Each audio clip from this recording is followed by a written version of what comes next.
Hello my dear student, मैं हूं ओम सुमन और ड्रीम बायोलॉजी क्लासेज में आपका स्वागत है।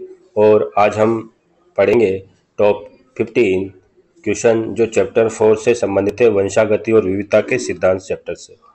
ठीक है, तो आइए हम पहला प्रश्न पढ़ते हैं कि एक ही क्रोमोसोम पर स्थित सभी जीन के लिए क्वेश्चन पूछा गया है। तो एक ही क्रोमोसोम पर स्थित सभी जीन अपनी आपेक्षिक दूरी का विभिन्न समूह बनाती है, या संलग्नता समूह बनाती है, या कोई संलग्नता समूह नहीं बनाती। तो इसका सही उत्तर हमारे सामने हो जाएगा कि ये एक विभिन्न प्रकार के संलग्नता समूह बनाती है। तो संलग्नता समूह बनाने का मतलब है कि एक ही क्रोमोसोम पर स्थित, जैसे मान लीजिए एक ही क्रोमोसोम में इसमें जो जीन है वो संलग्नता दर्शाएगी, संलग्नता समूह दर्शाएगी। ठीक है, अगला क्वेश्चन पे आते हैं अपन। नेक्स्ट अगला क्वेश्चन है कैरियोटाइप 2n+1 और 2n+-2 अवस्था कहलाती है। तो इसको हम बोलते हैं असुगुणिता। तो इसका सही उत्तर क्या हो जाएगा? असुगुणिता। जीनों के बीच की दूरी व पुनर्संयोजन की आवृत्ति प्रदर्शित करती है। जीनों के बीच की दूरी व पुनर्संयोजन के बीच की आवृत्ति प्रदर्शित करती है एक सीधा संबंध, एक व्युत्क्रम संबंध, एक समानांतर संबंध। यानी कि जीनों के बीच की दूरी, जैसे जैसे दूरी बढ़ती जाएगी वैसे वैसे पुनर्संयोजन यानी रिकॉम्बिनेशन भी बढ़ता जाएगा। तो जीनों के मध्य दूरी बढ़ने पर रिकॉम्बिनेशन बढ़ता है, यानी कि एक सीधा संबंध है, बिल्कुल व्युत्क्रम नहीं है, उल्टा नहीं है कि D is proportional to 1/r हो सकता है, नहीं। समानांतर भी नहीं है ना। तो सीधा संबंध है हमारे सामने, एक सीधा संबंध। अगर एक आनुवांशिक रोग एक बाह्य रूप से सामान्य किंतु वाहक स्त्री से केवल नर संतति में संचरित होता है, तो अगर किसी केवल नर में या मादा में संचरित होता है तो इसके लिए ये बीमारी होती है लिंग संलग्न बीमारी। तो इसका सही उत्तर हो जाएगा लिंग संलग्न अप्रभावी। अगला क्वेश्चन है सिकल सेल एनीमिया में हीमोग्लोबिन की बीटा श्रृंखला में ग्लूटामिक अम्ल वेलिन द्वारा प्रतिस्थापित हो जाता है। निम्न में से कौन सा त्रिक वेलिन को कोड करता है? तो इसका सही उत्तर हो जाएगा हमारे GUG।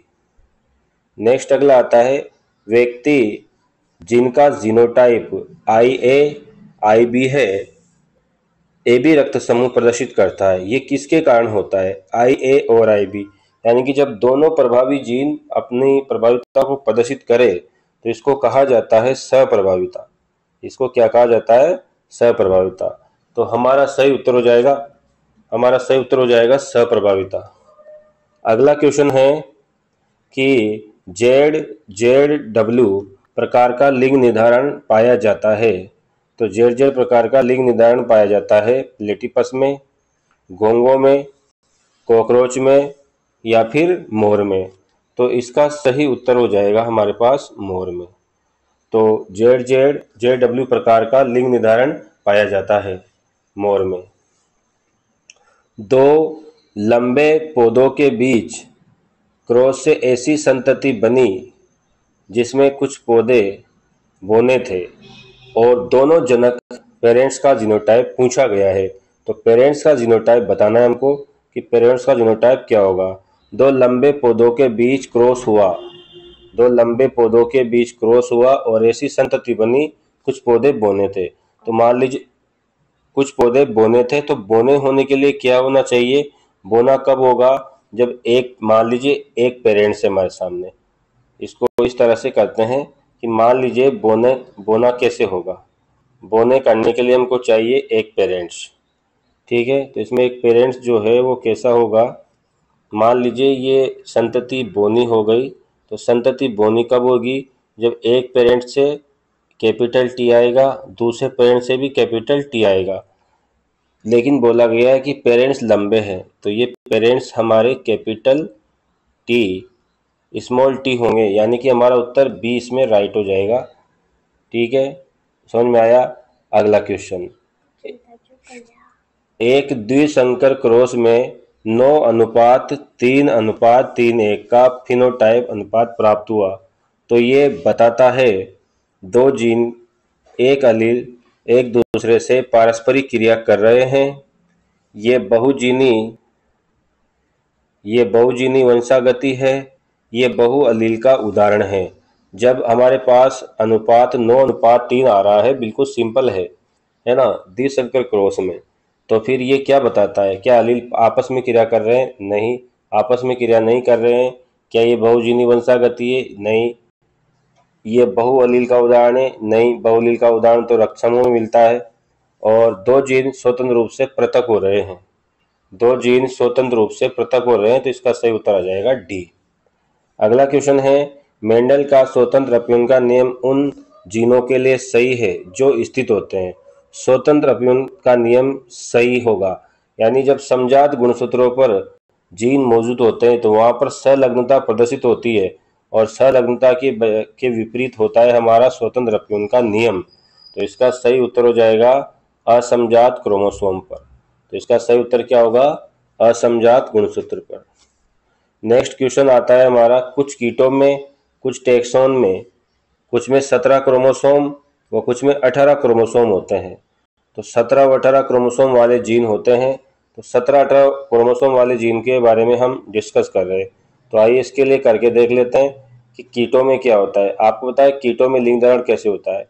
कीटों की कहानी क्या है कि जो कीट होते हैं, यानी कि हमारे पास जो कीट है, उन कीटों की कहानी यह है कि कीट में लिंग निर्धारण, यानी कीटों में जो नर होता है, उस नर में X0 यानी खाली क्रोमोसोम, और मादा जो होती है, उस मादा में क्या होता है? X और X क्रोमोसोम होता है।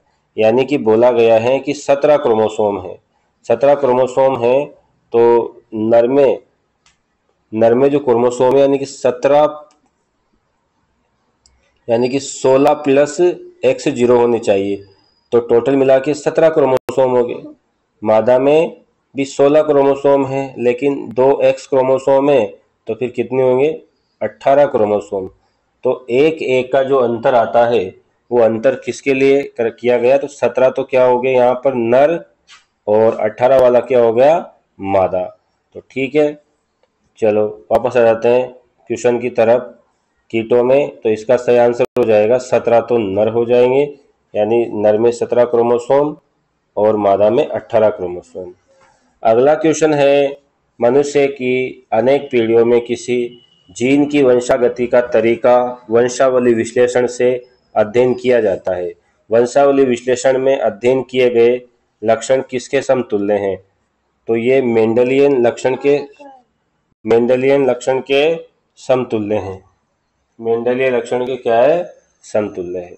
12वां क्वेश्चन पूरा हो गया है। अगले क्वेश्चन की तरफ बढ़ते हैं। अगला क्वेश्चन हमारे पास है कि मेंडल की द्विसंकर क्रॉस की F2 पीढ़ी में फिनोटाइप और जीनोटाइप कितने प्रकार के आते हैं? तो 4 प्रकार के फिनोटाइप आते हैं और 9 प्रकार के यहाँ पर जीनोटाइप आते हैं।